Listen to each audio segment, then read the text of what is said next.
Good afternoon, everyone. I'd like to thank you for joining us today for our webinar, Reevaluating Existing Library Spaces and Furnishings on a Budget. I'm Liz Bowie, Content Manager at Demco, and I'll be moderating today's session. Before we get started, I just want to go through some housekeeping details, and then I'll introduce our speaker and she can start today's presentation. On your screens, you should see a question box on the right-hand side. If you have a question or need technical help, please use this box to communicate with us. If we don't get to your question during the session, we'll be posting questions and answers along with the recorded webcast, presentation slides, and resources after the event. You'll receive an email in about a week letting you know when everything is available. You'll also notice our presenters' contact information as well as mine. Please feel free to contact us directly with any questions that haven't been answered in the follow-up resources. We're also using Twitter today with the hashtag DemcoIdeas. You should be able to see this hashtag on the side of your screen in the chat box. We're monitoring that feed as well for questions and comments. And I believe that's all the housekeeping, so let's get started with the program. As I mentioned, I'm Liz Bowie and I'm moderating today's session, and I'm very excited to introduce you to our speaker today, Stephanie Shook. Stephanie is an interior designer at HBM Architects, and she has more than 20 years of experience developing interiors for public spaces. She leads the development and growth of the firm's interior design department with a focus on public and academic libraries. Stephanie translates her clients' needs and vision into exciting, beautiful, and highly functional library spaces that fit the unique context of each community. Her experience includes library programming, planning, design, finish selection, furniture selection, custom cabinetry design and detailing, as well as interiors package coordination, construction administration, installation, and project management. With a strong emphasis on sustainability and integration of lead ideas and components, HBM's designs include multifaceted solutions spanning many styles, from historic to contemporary, and have been recognized by the American Institute of Architects, Association of Licensed Architects, Urban Libraries Council, Library Journal Magazine, and American Libraries Magazine for excellence in design. We're so excited to have Stephanie with us today to talk about new ways to look at your existing buildings and furnishings to re-envision them for the future. So it looks like we're ready to get started with the program. Stephanie, you can take it away whenever you're ready. Great. Thank you, Liz. And thank you, everyone, for joining me today. I hope you're able to find some helpful information from this webinar. I've been designing libraries for a long time now, as Liz mentioned, and have helped them to realize just a multitude of changes that have been taking place over the years in libraries. Libraries today, both academic and public, are a vital part of the communities they serve. With such a large spectrum of patrons, libraries have been taking the opportunity to expand services in many different and exciting ways to feed the needs of their customers. From rural communities to urban centers, libraries have been providing a variety of spaces and programs that serve patron needs and inspire new interests. Technological advancements have brought so much access to information and entertainment to what was once a place reserved for the printed material. Library spaces have been becoming more open and flexible so they can continue to change over time. Designs have been incorporating more comfortable reading, living room type spaces, focused study, and work areas, collaborative spaces, conference, and meeting rooms. A variety of technology provided in these spaces helps patrons to do any number of things that they need to do, community groups, book clubs. Innovation in space, content creation, craft areas can cater to the limitless imagination. Both high-tech and low-tech spaces are tough to plan for, but are a great asset for library patrons. Early literacy, STEM, and social interaction have become such an important part of children's areas. Program rooms, tutor space, homework centers, and learning interactives have been on the forefront of many library updates. Teen and tween spaces are being acknowledged and expanded in various ways to bring more youth interest into libraries.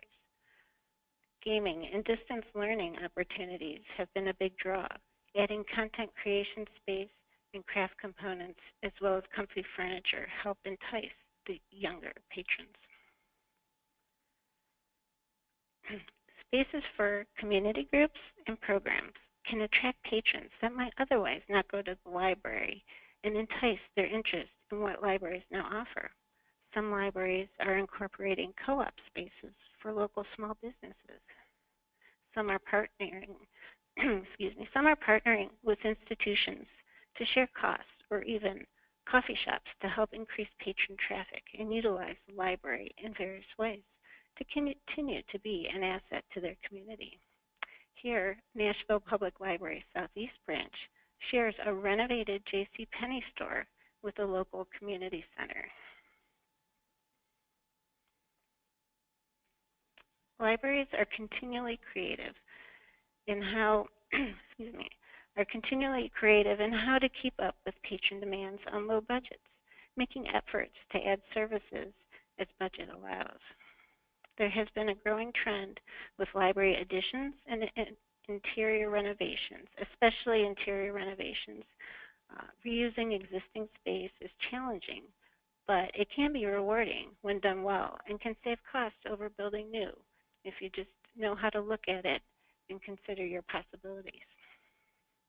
Many existing facilities want to expand services within the borders of their library, but they're not sure how to do it. One way to start is to really know your facility and the potential options that are available.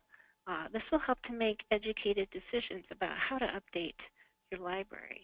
Creating a plan or vision for your library will help in prioritizing what you want and how to reach your goal.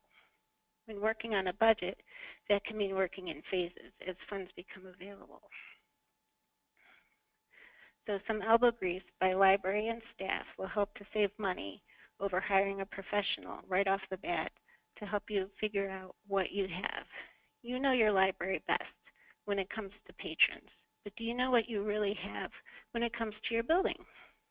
Where do you start when reevaluating your space? Well, you start with a toolkit. This can be any variety depending on how big or small your library is, but essentially the following pieces can help you find out what you're working with. So find any existing information you can about your building or space. If you have floor plans, construction documents, the more information you have about your library will help you to understand what you're working with. Even if you must copy an emergency exit plan, something that you can mark on, make notes, that'll help you understand the big picture. Make some copies of the plans, gather some markers, and a camera. And the most critical tool is to create an evaluation team. You can do it on your own, but it's great to have help. So if you can select staff, facilities people that can work together to assess the library. These team members should be forward-thinking, collaborative, like to research and share ideas. You want a team that is on board with creating change and not afraid to try new things. An ideal team would have a cross-section of members that can cover your bases, members who understand the library functions, flow of materials, staffing needs, members who know the patrons, their needs, their habits, members who know about youth services and the children that use the library, and members who know the building well. If you have a facilities person, what a great asset. So understanding the condition and workings of the building systems, including mechanical, data, electrical, any maintenance issues, any repair work required that you know you have to do may drive where you need to start upgrading. So having a plan in place of what you want to do will help steer your design intentions when you have to do repair work. And then have an idea kit. If you haven't already, start collecting images, articles, anything about library trends that you think would be a good fit for your community. There's so much information on services, programming, furniture, public spaces, anything that would be good. Try to be fearless in what you want for your community. Just because patrons may not be demanding something doesn't really mean they wouldn't utilize something new. Many patrons aren't familiar with what other libraries are doing, but may be very receptive to new services. Try not to worry about potential naysayers, and think about what's right for you, your vision, and the future of your library.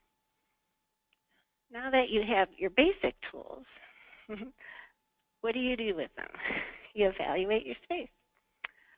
Give each evaluation team member a camera, markers, and a copy of the floor plan. And then send them out individually with the objective to look at each space with a critical eye. I think this is important so that you don't have each other directing what you're looking at, but each individual has their own take on the library. Being in the same library all the time, you tend to get used to things that can be improved. Look at your facility from both a staff perspective and then a patron perspective and question everything you see. So start at the entry. Questions to ask yourself. How does it look?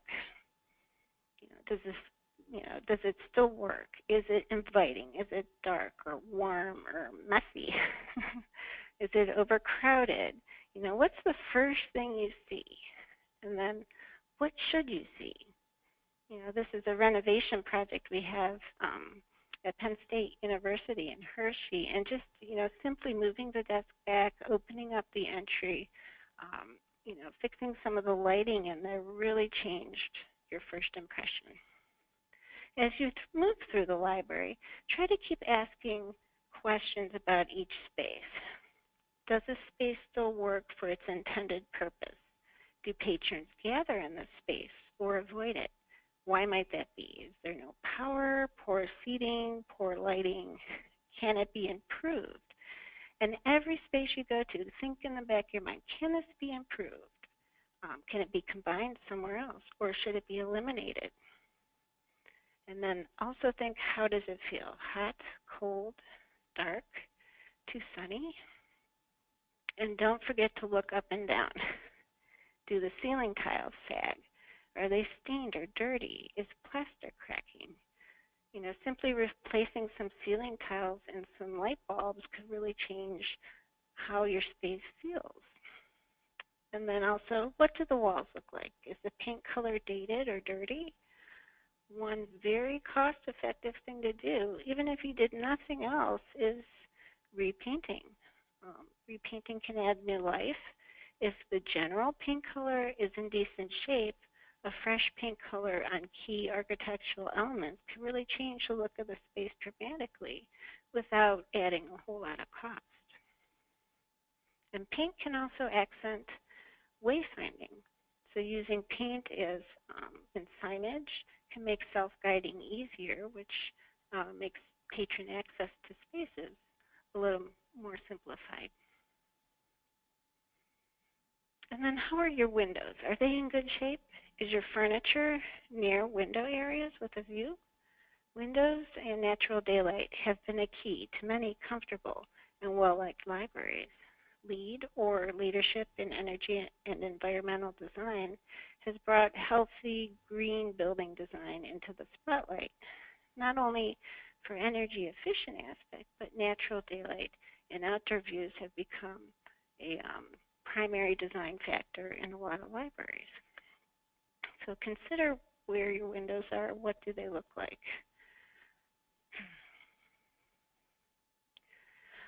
Unfortunately, as you see here, many older libraries have tall shelving around the perimeter. They block the windows, creating dark, cavernous feel in some cases, and actually in many cases, I've seen Venetian or vertical blinds that block the sun and also your views. And usually they're closed. So simply changing them out for a semi-transparent sun control roller shade can make a huge difference to the space. So it controls the sun, but you can still see the views. And that's really, in this picture, really cleaned up the wall space. You can see. Stacks are another one. Stacks and material collection, it can be a touchy subject, but when you're looking for more space in a finite area, this is where you may find room. Take a hard look at your collection, both condition and statistics. What's really moving? If it's not circulating, should it be, or is it outdated or filmed digitally? If the collection's congested, some materials just might be lost that might be interesting if displayed differently. With some collections shrinking, take the opportunity to lower or remove stacks. Think about any other areas the shelving might work better. Can you combine collections to one area or spread them out in a way to make them more browsable, like a bookstore? Possibly rearranging those shelves in a way to create various types of seating or study table arrangements among them. If you can't afford to buy new lower shelves or have yours cut down, simply removing the upper shelves may help to open the space. Consider decorating or adding signage to the upper supports. It's a great way to bring some of those nonfiction subjects out of the Dewey system and showcase them in a new way. And also consider oversight and security for each area as well. If you're lowering or rearranging your shelving and furniture in a way to improve staff sight lines, that can reduce the number of staff throughout the building while maintaining security, which could also, in a way, reduce staffing costs. So something to think about there. And then talking about staff, be critical about their spaces too. Many libraries are moving to more self-serve holds, self-checkouts.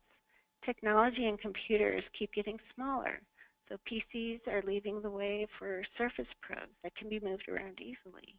So allowing for shared workstations instead of individual desks can really save on floor space. So something to ask is, does what you have now make sense?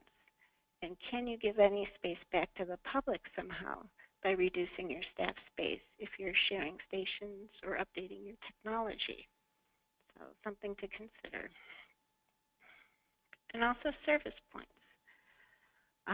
Service points have been reducing in size and quantity. Staff have been coming out from behind the desk to help patrons around the library. Do you have the right number of staff at each service point? Consider, can a large desk be eliminated or cut down or replaced with something smaller, maybe something more modular that can change over time? A desk that can be utilized during peak use and moved away at other times. Is the desk only sometimes necessary, but not all the time? Are the desks located in the right spot? And is there enough power, storage?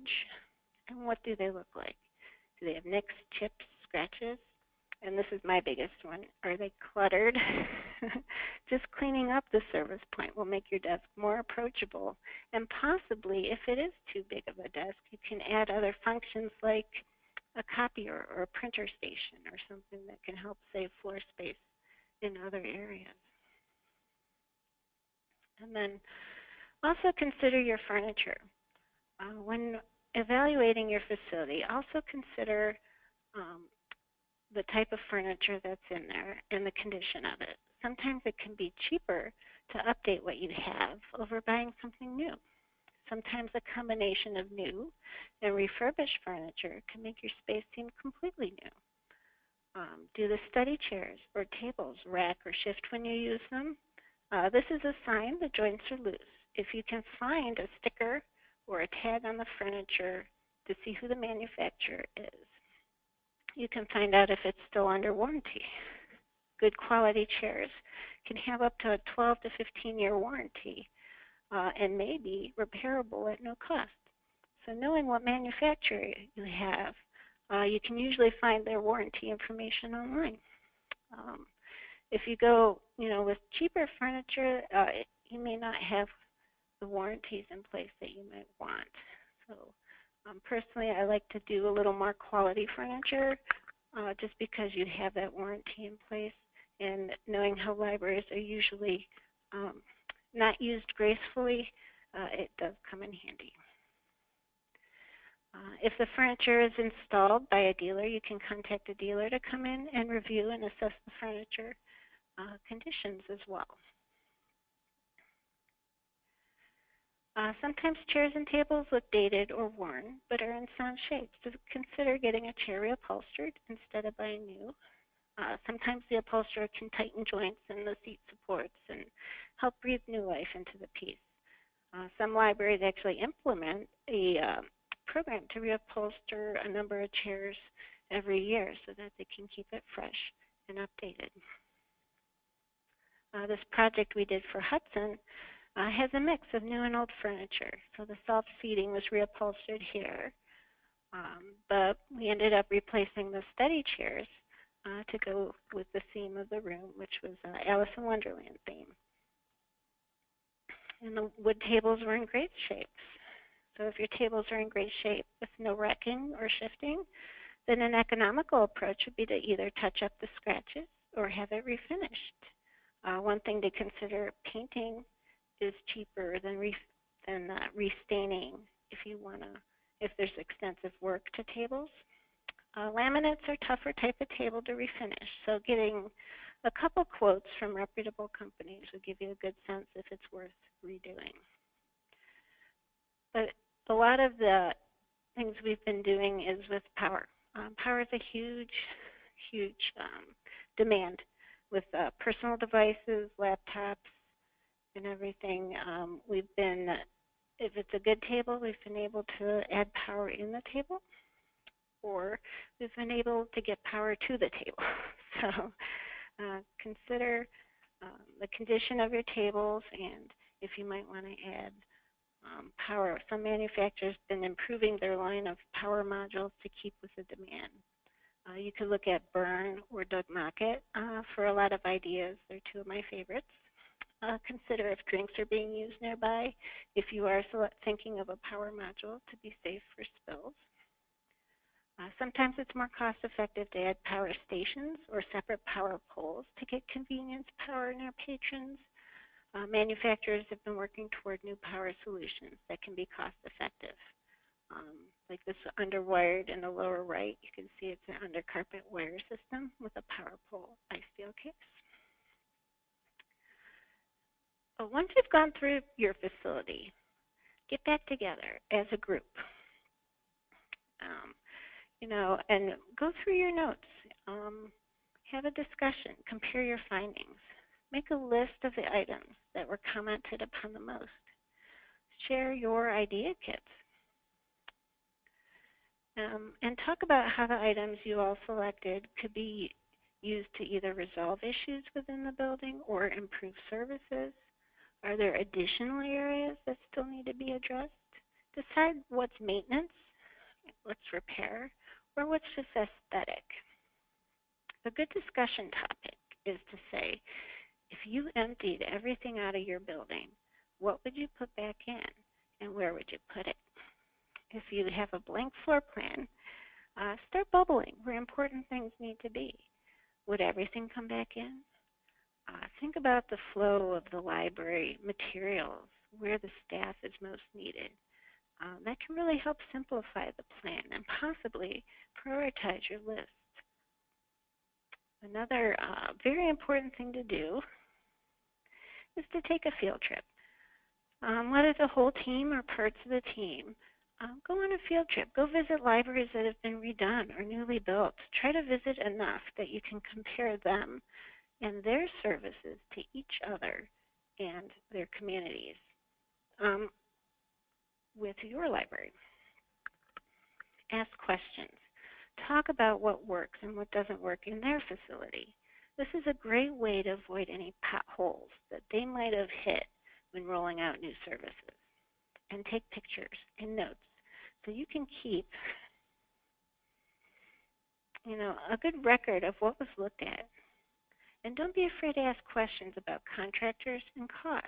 Specific aspects that are well liked might be costlier than they look, especially if technology is connected to it.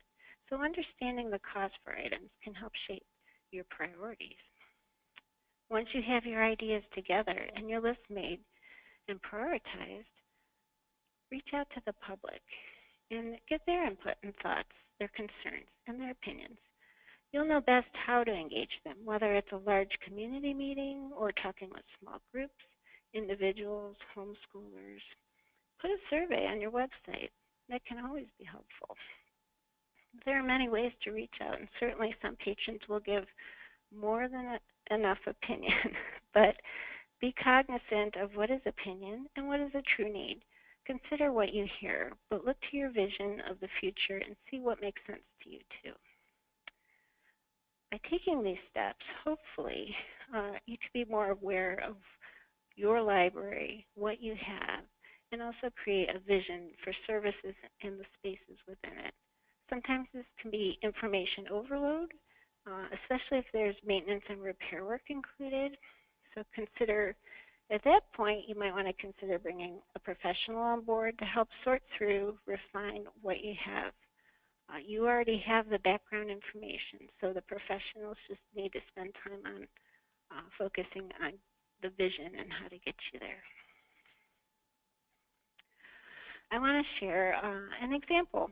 This is a great project we recently finished. It's one of, I guess, a couple academic libraries, but it's a great story that crosses over both public and academic. It's Southern Illinois University in Springfield, Illinois.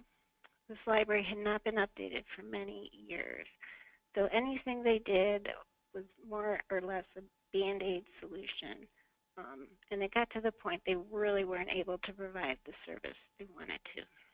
It's located on a fourth floor of a campus building, so they could not expand, but needed to house many functions for both the campus and the public that they served. So they did their homework. They had all the existing information and the documents in the program of what they have. Knowing the condition of the facility was very helpful. The vision was just to reorganize and refresh, but they really weren't clear on all their goals. So we wanted to get more feedback. So the director was able to get a team together. It was fantastic cross-section, board members, administration, staff, professors, and various age students. We had a 3-hour, 2-part session, and it just brought out so much information and really formed a vision for the project. Since the team really couldn't do field trips or idea kits, we brought the idea kit and the library information to them. We presented what libraries are doing, broken down by spaces. So we showed a series of slides: entry lobbies, meeting spaces, collaborative spaces, study, and we put posters on the walls. So for each area, there was a poster with a column for likes and dislikes. Each person, while watching the slides, wrote down information they saw, and after the presentation, they put those Post-its on the corresponding poster in the like or dislike column. Afterward, we walked around and we reviewed the comments and saw multiple comments for a lot of the same likes or dislikes, which started to paint a picture for the library. Reviewing them openly with everyone there, especially the decision makers, really helped to understand the real needs for the library from multiple perspectives. We call this process mind-breaking in our firm, and we do it often because we do get a lot of really good information from it. We took the comments and the blank floor plans, and so we had everything in the second part get into groups. And we said if there's nothing in the space except what can't be changed, restrooms, stairs, anything that would be very costly to move was still in there. And we asked them to put in, what would you put where? Each group had definite ideas, but there was one kind of aha moment that made everyone realize what did need to be done, and the vision came into focus. The realization that just reorganizing the furniture wasn't enough, and that the end result, by moving some of the actual rooms around, would actually solve a multitude of problems and give so much more access to the patrons and the efficient staff workflow that the session brought out the most important pieces of the puzzle and shaped the project. From the session, we realized staff offices were located haphazardly around the floor, and the workroom was inefficient, and the bulk of it was out in the public space. The library needed a defined, quiet, and noisy space. Natural materials and views were important. And the 24/7 space, which was actually very small originally and not a big part of the project, became a driving factor in the whole design. So they realized that there was so much more demand than originally understood. And various types of seating and study spaces were in demand for the 24/7, that it really drove how they were going to reorganize the spaces and what the students were demanding. And then power needs. The power was the biggest drive and comment in the whole session. So knowing the building, and it had a structural slab, raised access floor system would need to be put in place to solve their power needs. And the finished result was extremely well received. And we did a lot of things to save costs on the project.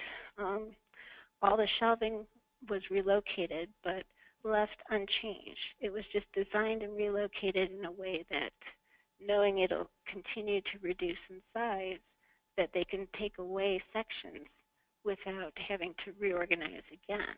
So we placed furniture in areas between for focused study.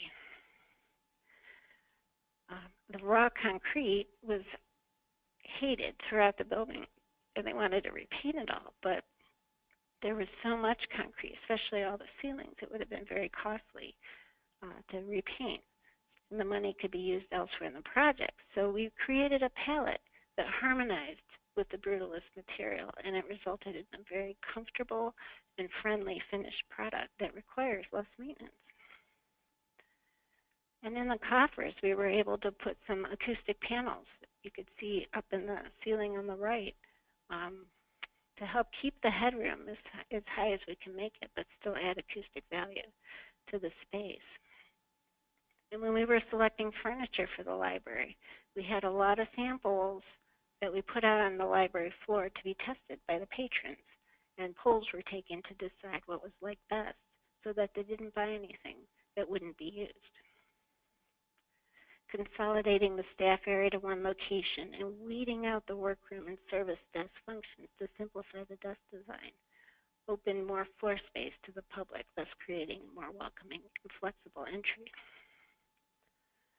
And the lobby was considered the entry piece, but the furniture selected was completely mobile so that it can function for so many different purposes, for event space.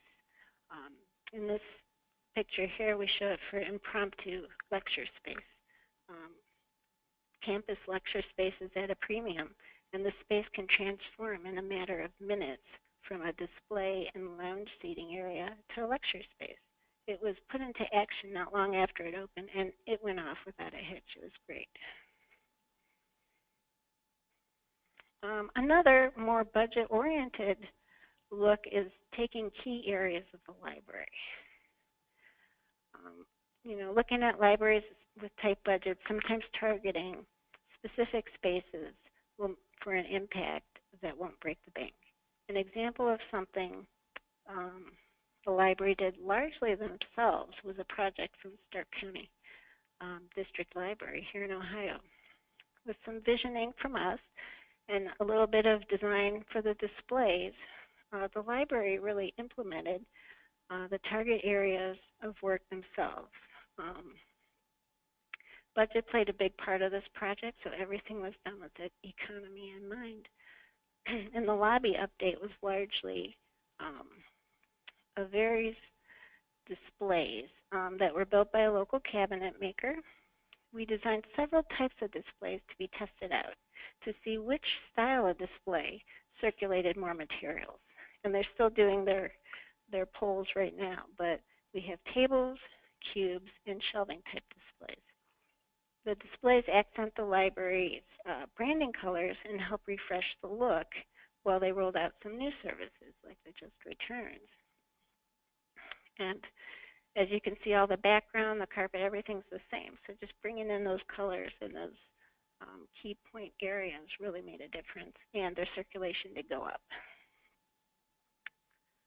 If you have underutilized space, so upstairs on their second floor was an area right at the top of the stairs.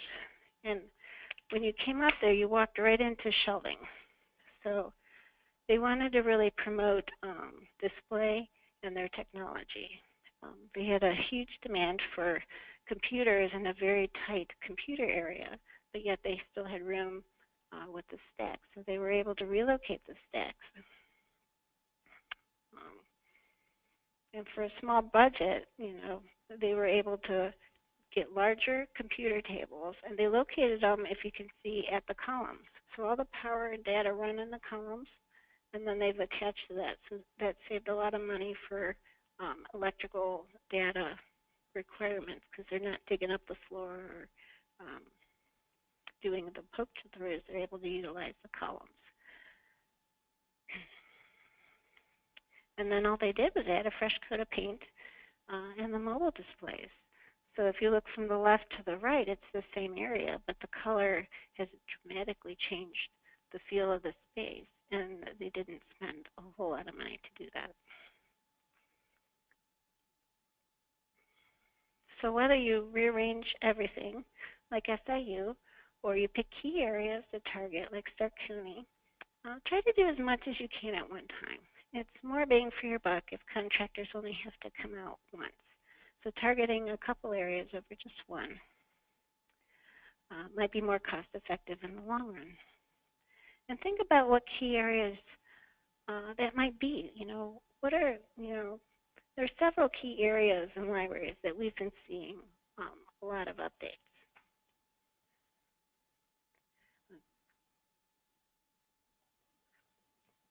Sorry, I had to take a drink there. Entry areas are a big one. So this is the area just inside the front door. And it's your first impression of the library. So keeping the lobby clear of clutter is hard because so much can happen in the lobby.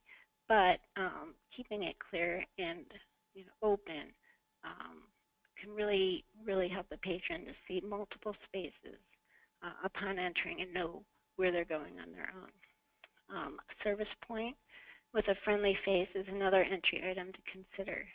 Shown here in this diagram, there can be a lot of functions that can happen, but even though there's a lot going on, you can still see the path into the library, as well as have space around each function, to work properly and avoid overcrowding.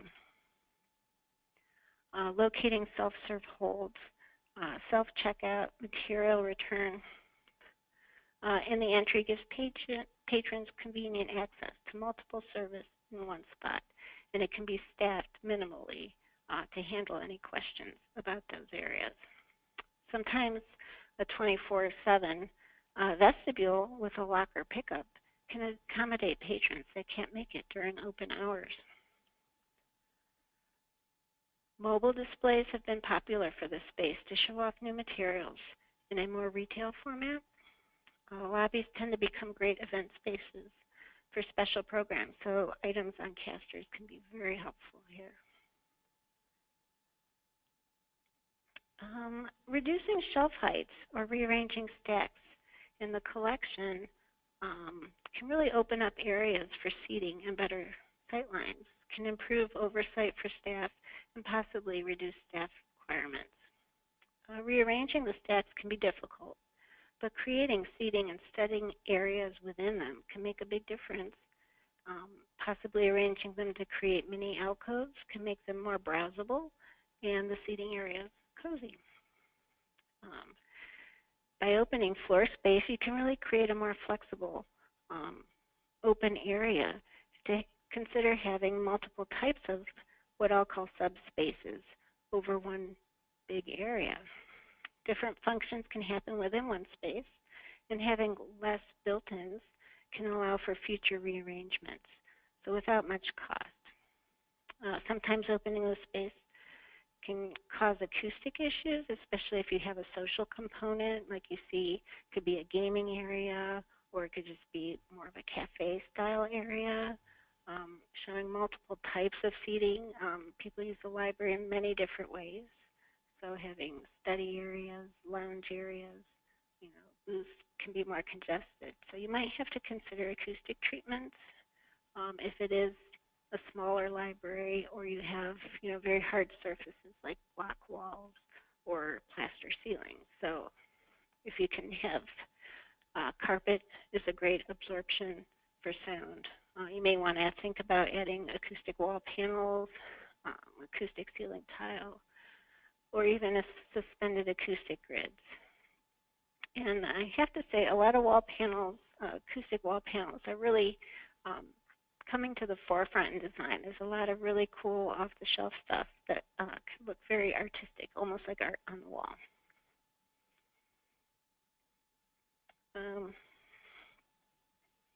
Having spaces for dual purposes can be such an asset to libraries, especially smaller ones. So when rearranging and purchasing new furniture, consider if it will want to be mobile.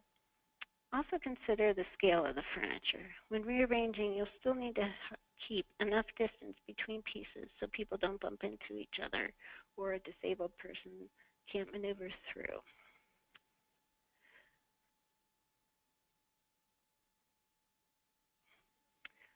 Think about also, do the chairs or the shelving want to have casters? We've been seeing more and more mobile study tables with power, some even flip tops so that they can be nested in a corner for events. In Roanoke County Public Library, Glenver branch, we put the picture book shelving on casters so that they can be moved aside to create a small storytime space when meeting room is unavailable. The tea room in Hudson Library and Historical Society, we were able to put a 9-panel screen, stackable chairs, tables with casters on 2 legs, so you could pick them up and rearrange them and roll them into various different configurations, so you could collaborate, work, in a single way, or move them completely away for a movie night. You could do dual gaming, distance learning, a myriad of other uses. It has the opportunity to be used by adult community groups, homeschooling during the day, and for teens in the afternoon and evening hours during the school year. So it's an extremely flexible. On the left is a homework center, and it's a dividable room that can be used for story time or homework or large group meetings programs.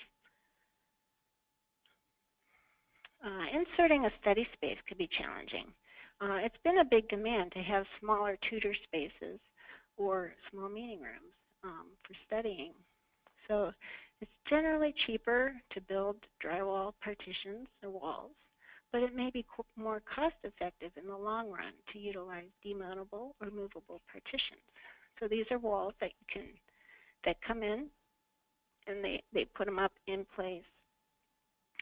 Within a day, you can have several rooms put up because the walls are pre-made somewhere else, and they just come in and they insert into the space up to the ceiling. And they're considered more like furniture. They're not construction. So what I like about them is they can be panelized for easy access to power and data that can be reworked over time. So you pop off the panel, rework your power data, and then pop the panel back on. So you don't have to rip a wall apart. And then if that wall wants to be moved in the future, you just unhinge it. It's not actually constructed in space, and you can move it and then reposition it. The materials can be glass, acoustics, metal panel, MDF, dry erase. You can customize it to what you need. On the left, it's all glass just for acoustic separation, but the staff can see through all the study rooms to keep an eye on things. Also consider rooms that exist and may be able to do double duty as a meeting space. Could you add a monitor on the wall or arrange it for a meeting, but use it for the public at other times? Sometimes history or craft rooms could be a good candidate for dual purposes. Do you have any alcoves or nooks that can have a glass partition to create a new conference room? Just adding some acoustic or visual separation with screens may be an economical approach, worth, over building new. Chagrin Falls simply added a screen to separate their teen area from the children's area while maintaining staff oversight. Meeting rooms with dividable walls have been in high demand too. It's a little more expensive for a wall on a track system, but having the dual purpose and the acoustic separation is a big plus. Another economical approach to adding more tutor or meeting spaces is furniture that has acoustic attributes. These can be moved over time, but will allow a semi-private use. Still allows oversight to staff, but doesn't require building walls.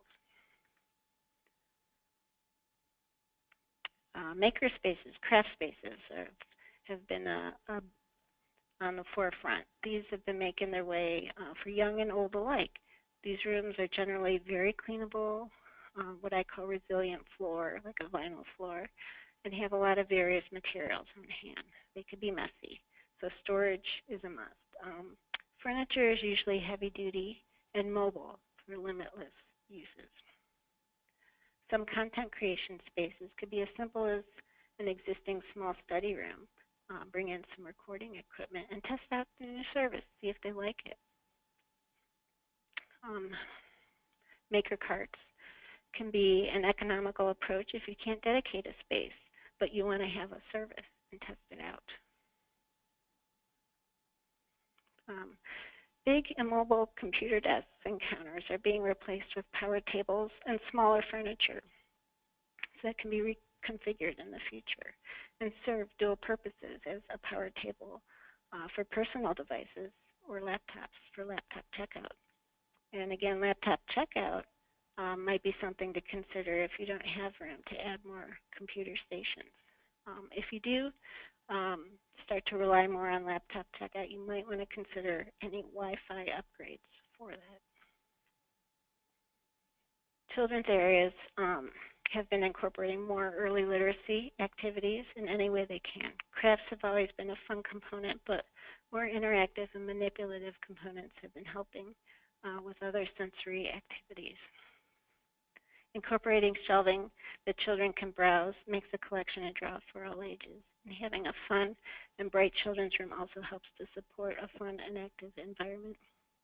The lower level children's area here was transformed with new furniture of various types of seating, and adding some wood accents and some fun colors really made the place much happier. And then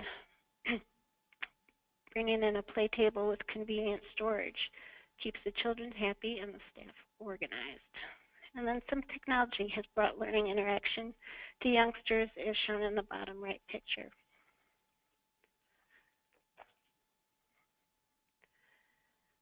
In this one, we have tables that with linoleum tops.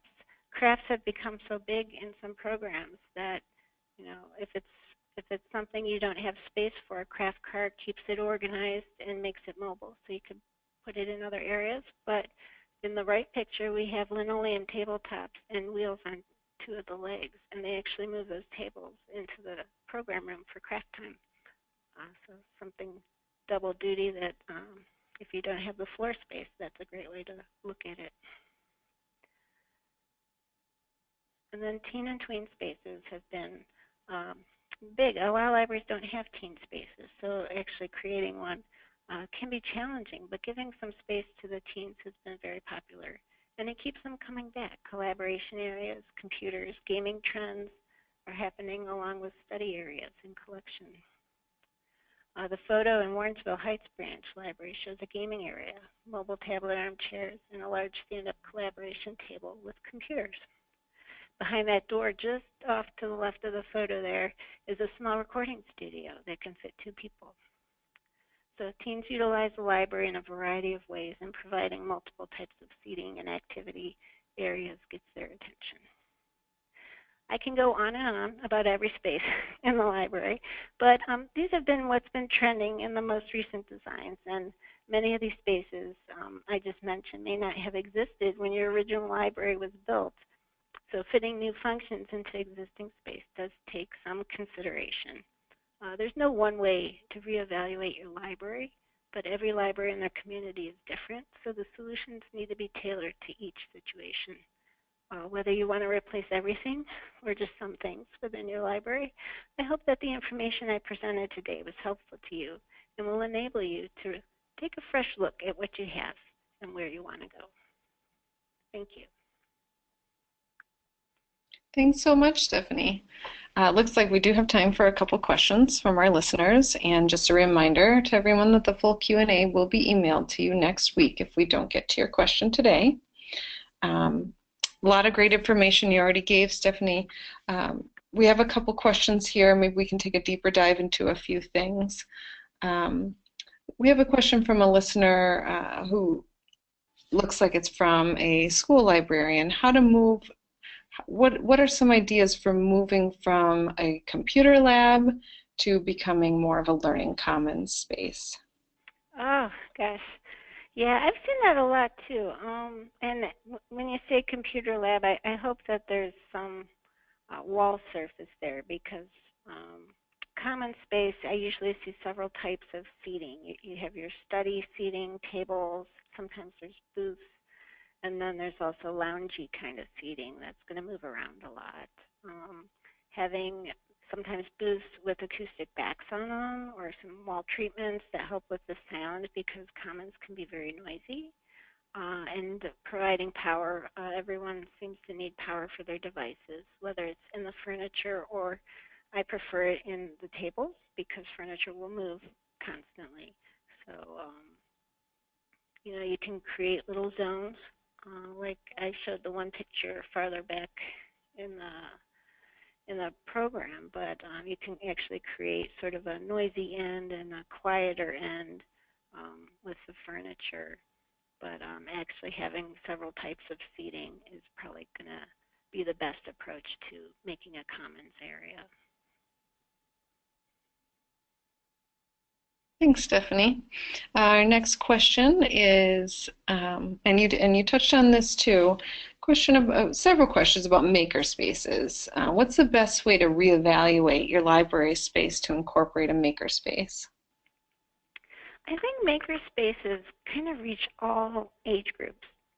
So, a lot of times it's talked about near a teen room, or I'd say in either a noisier area or somewhere where it could be glassed off and lockable, because a lot of times there's equipment in there that you want to monitor.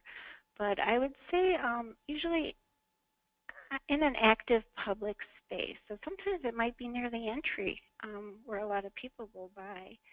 And,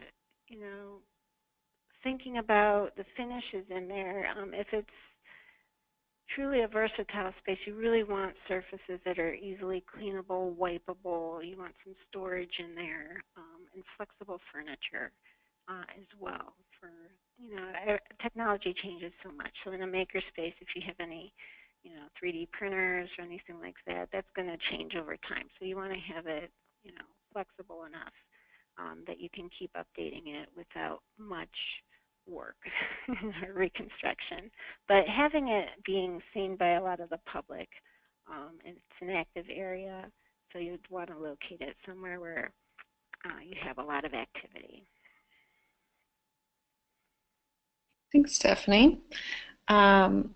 Here's a question that's a little specific, a little more specific. We have a very large custom-built circulation desk that is inadequate to meet our needs. Do you have suggestions on how to repurpose the desk so that we can get a desk that meets the needs of our workflow? Well, if it's stationary and if you can actually have a smaller desk somewhere else, we have a Carnegie we're working on that has a well-loved circulation desk right smack in the middle of the space. And it's important to the community, but and it's also an economical approach. We're actually renovating it into a computer counter. The desk is already wired; it has power in it. So actually creating a counter that you can have computers, sometimes Genius bars, or just some powered counter that you can do maybe business. I'll say business center. It's like copier and printer functions, assembling things. It can serve a lot of public purposes. If you can get away from having staff right there and actually relocating the staff desk. Great advice. Here's a question about furniture. someone looking, for reasonably priced but really durable furniture, wondering how long can you expect each piece to last, and is it better to buy long-lasting, expensive furniture or cheaper furniture that has a shorter life? I think it depends how it's going to be used. If it's really going to be used hard, um, say like a computer task chair, you're going to want a good quality chair that can take both the weight loads. A lot of them we've been doing. This mod tends to be 250 pounds, but we try to do chairs that are 350 to 500 pounds because they're just used so constantly. And so it does cost a little more, but it doesn't have to be super expensive. Just, as long as you have good warranties and a quality product. But you're not going to be able to find something like that um, at the corner store or at a residential. It needs to be commercial grade, heavy duty product. Some stuff, maybe you're testing some things out, like a teen space or something, and you just have some fun stools or something, you can get away with something cheaper. But I would think like a study chair for adults, you'd really want something with a good warranty, a nice look, something that's not going to creak or wreck very easily because, they get used so often. I can't think of anything in the library that doesn't get used or abused in some ways. So really having good quality, durable furnishings is so important, and it does last so much longer than something that you can buy off the shelf. So really consider if you're going to put money towards something. Um, you might get away a couple of years with something less economical, but like I said earlier, you can get some chairs with 12 to 15-year warranties. Parts of some chairs could be lifetime warranty. So really understanding what you're buying and the quality of it is so important down the road when something happens. Because in libraries, something's going to happen. It always does. So. Great, thank you. I think that we'll sneak one more question in here. Um, do you have any tips for how to carve out quiet spaces away from common louder spaces in a classroom space where you're real limited by the size already? Oh yeah, and it's funny you say that because there's so many. Whether you can do furniture, and book stacks actually do have an acoustic quality to them, or there's some standalone acoustic panels. One side could be a writable marker board, the other side could be acoustic panel, which would really help with some sound absorption and also kind of visually. So if you can get more extreme space between what could be a noisy kind of collaborative area and what would be a more focused study area, that helps. But really, if you look at your flooring and make sure carpet is quieter than a hard surface, your ceiling tiles, and then if you could do, there's a lot of manufacturers that have acoustic screens, or like I said, acoustic on one side, marker board on the other that you can utilize, and that can be on wheels, so you can actually create the area and then change it up pretty quickly. Great, thank you. We are going to wrap it up for today. We'd like to thank Stephanie for sharing her insights with us all today, and we hope that everyone was able to take away some new knowledge to support their own library designs. A recording of the webcast will be available on the Demco Ideas and Inspiration website by next week, and that's at ideas.demco.com, so you can review the presentation and share with your colleagues. And next week, you'll also be receiving an email that will include the slides, a resource list, and the Q&A. You'll also be receiving a survey at the end of the webinar to let us know how we did. If you would just please take a few moments to give us your feedback, that would be wonderful. And let us know if you have any ideas for future webinar topics. And we also hope that you'll be able to join us for our upcoming webinar, Designing Interactive Library Spaces on Limited Budgets, on May 11th. And you can register now for that on ideas.demco.com. And remember, if you're not available during the time of any of our live presentations, as long as you register, you'll always get a link to the archive webinar. So thank you again for joining us today and have a wonderful afternoon.